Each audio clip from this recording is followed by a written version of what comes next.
Hello friends, कहानियाँ किस्से channel में आपका स्वागत है। तो चलिए कहानी का अगला भाग शुरू करते हैं। फ्रेंड्स, पिछले भाग में हमने पढ़ा था मनीराम और कमला आकाश नंद के पास अस्पताल के उद्घाटन समारोह में सम्मिलित होने के लिए चले जाते हैं। वहां पहुंचकर चाय पीने के बाद दोनों आकाश नंद के साथ अस्पताल देखने चले जाते हैं। तो चलिए फ्रेंड्स, अब आगे शुरू करते हैं। अस्पताल को देखकर दोनों को यकीन नहीं हो रहा था कि इतना बड़ा अस्पताल उनके आकाश ने तैयार करवाया होगा। जिस आकाश को वह साधारण सा फकीर या जोगी समझ रहे थे, क्या वह गरीब लोगों के लिए 3 साल में इतना बड़ा अस्पताल खड़ा कर सकता है। लेकिन सच उनकी आंखों के सामने होते हुए भी उनको इस बात का यकीन नहीं हो रहा था। अब उन्हें ऐसा एहसास भी होता कि यदि आकाश गृहस्थ के जंजाल में ही फंसा रहता तो इतना बड़ा काम करने के लिए वह कभी सोच भी नहीं सकता था। करीब 1-1.5 घंटे तक घूम फिरकर दोनों थक गए तो आकाश नंद ने उनके लिए चाय मंगवाई। चाय पीकर दोनों चरणदास के साथ वापस शिवालय लौट आए। आकाश नंद अस्पताल के कल के जरूरी कार्यों और परसों पूजा की तैयारी का जायजा लेने के लिए वहीं रुका रहा। शिवालय पहुंचते ही नैले दैले ने मनीराम और कमला के लिए गर्म पानी की व्यवस्था की। दोनों ने पंच स्नान किया और इसके बाद दोनों शिवालय की संध्या आरती में शामिल हुए। शिवालय में इतने साधु सन्यासियों के द्वारा की गई सामूहिक आरती को देखकर दोनों का मन बहुत खुश हुआ। आरती का प्रसाद ग्रहण करने के बाद नैले दैले दोनों को उनके कमरे में ले आए। नैले दैले ने अपनी जिनाकत शक्ति से महसूस किया कि मनीराम जी की चाय पीने की इच्छा है, इसलिए वे तुरंत 2 गिलास गर्मा गर्म चाय लेकर वहां हाजिर हो गए। मनीराम एवं कमला के मन में किसी प्रकार की झिझक न रहे, इसलिए दैले उन दोनों के साथ उन्हीं की बोली में बातचीत करते। इस तरह अब कमला और मनीराम को घर जैसे माहौल का एहसास हो रहा था। मनीराम ने नैले दैले से उनका नाम पता पूछा तो नैले ने अपना नाम नवीन उपाध्याय और दैले ने अपना नाम दिवाकर पांडे बताया। दोनों ने उन्हें बताया कि वे भी अल्मोड़ा के रहने वाले हैं। यहाँ अस्पताल में उनकी नई नई नौकरी लगी है, इसलिए अस्पताल की पूजा में शामिल होने वाले मेहमानों की देखभाल करना वे अपना फर्ज समझते हैं। यह सुनकर मनीराम और कमला बहुत प्रसन्न हुए। उनके बेटे के द्वारा तैयार किए गए अस्पताल में कुमायूं के अपने लोग भी काम पर लगे हैं। अब तक रात्रि का भोजन तैयार हो चुका था।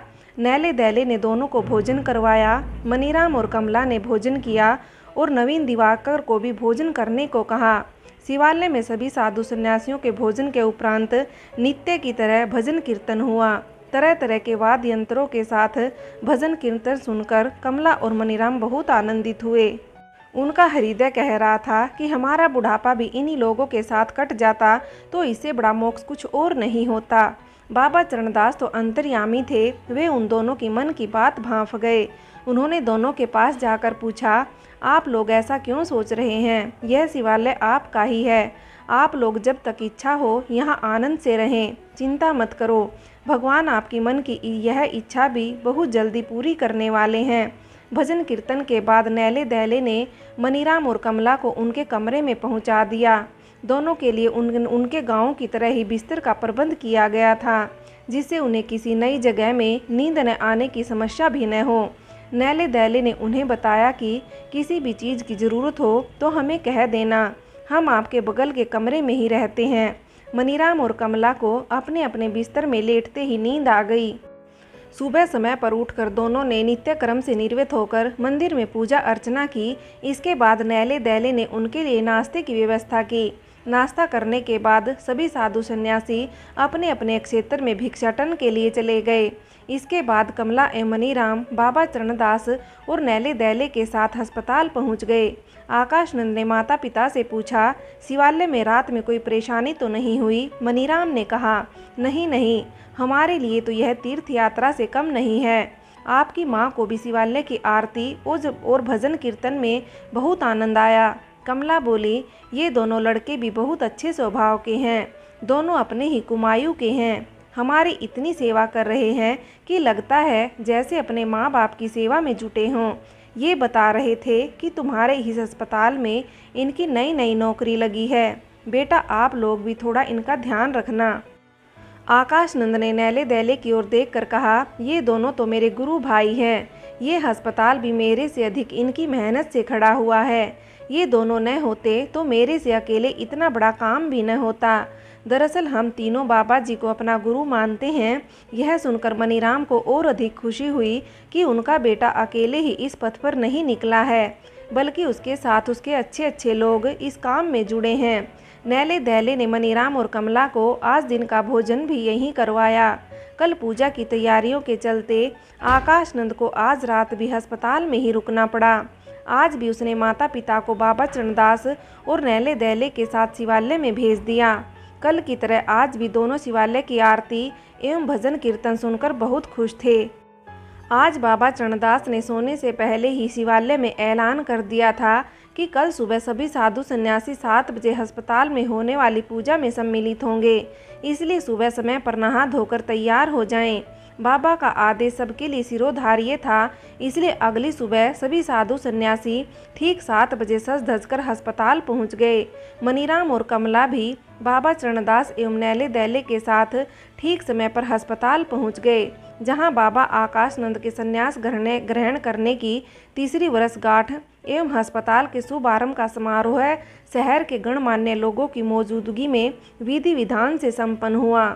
इस अवसर पर सभी लोगों ने बाबा संतराम एवं बाबा चरणदास जी के शिष्य बाबा आकाशनंद के इस कार्य के लिए उनकी दिल खोलकर प्रशंसा की।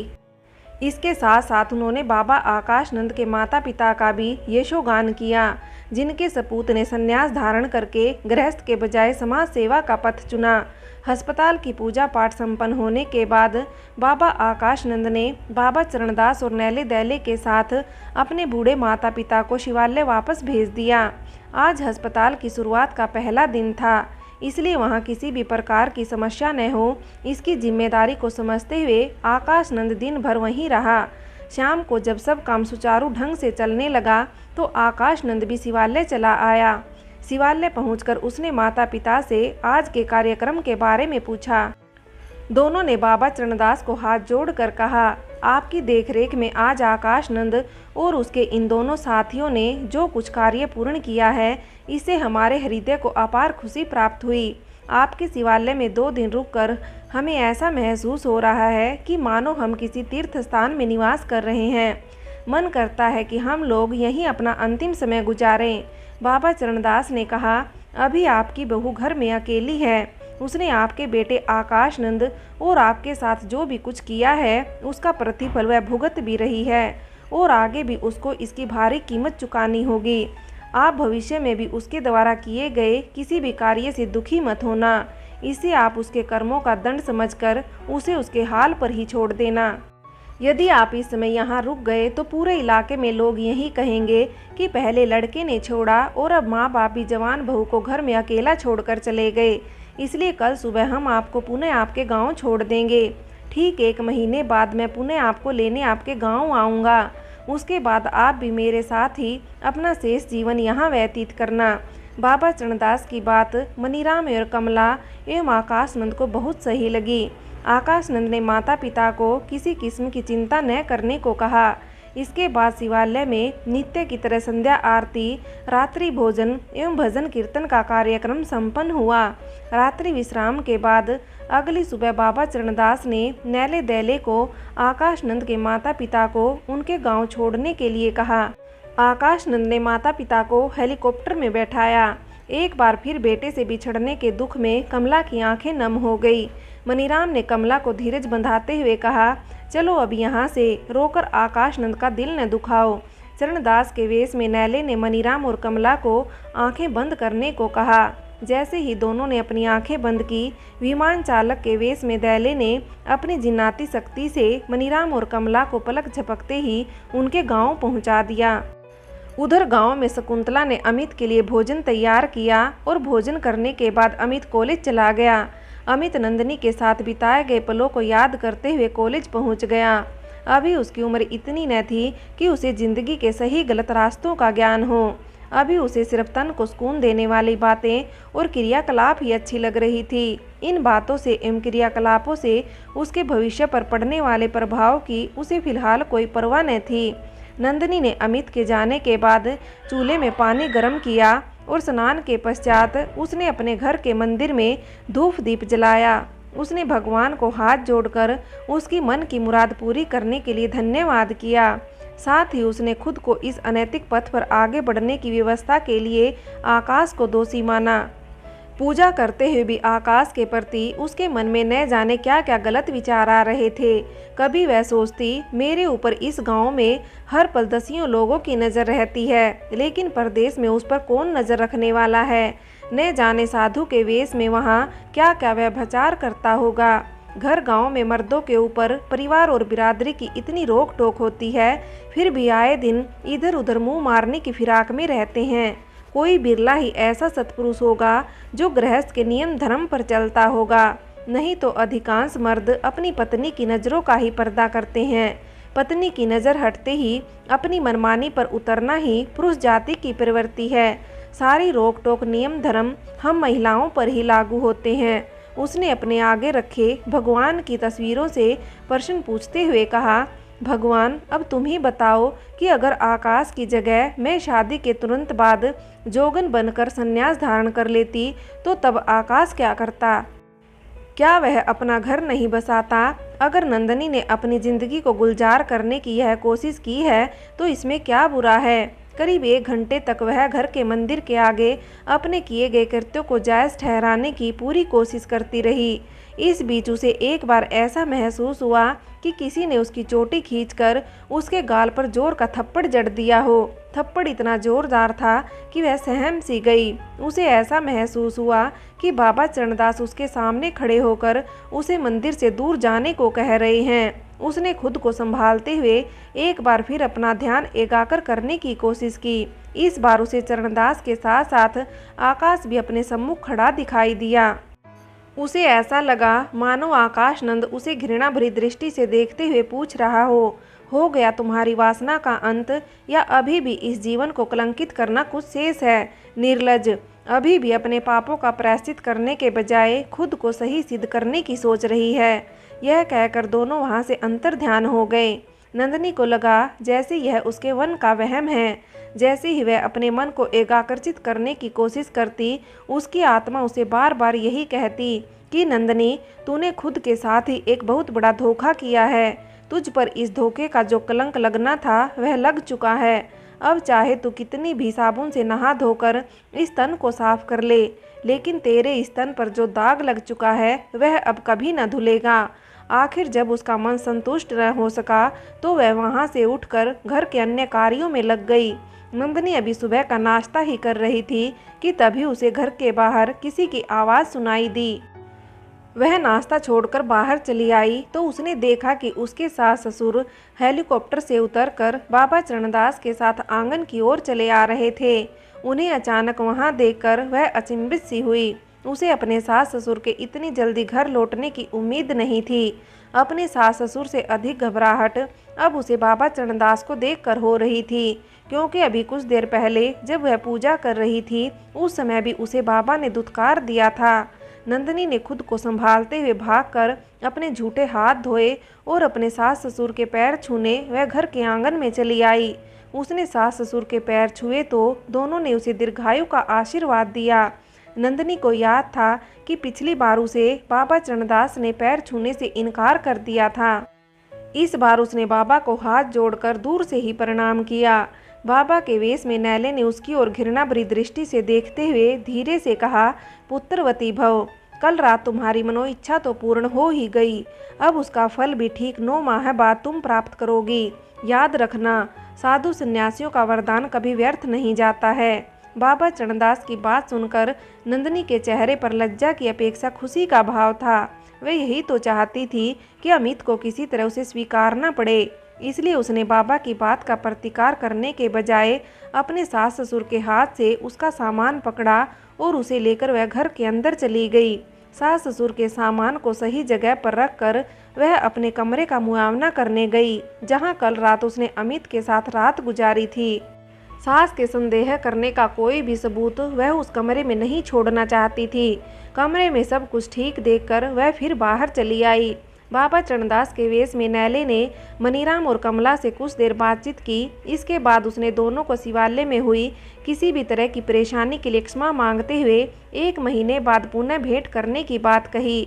मनीराम और कमला ने हाथ जोड़कर बाबा जी को धन्यवाद करते हुए कहा कि आपकी कृपा से हमें अपने बेटे के दर्शन के साथ साथ शिवालय के भी दर्शन हुए।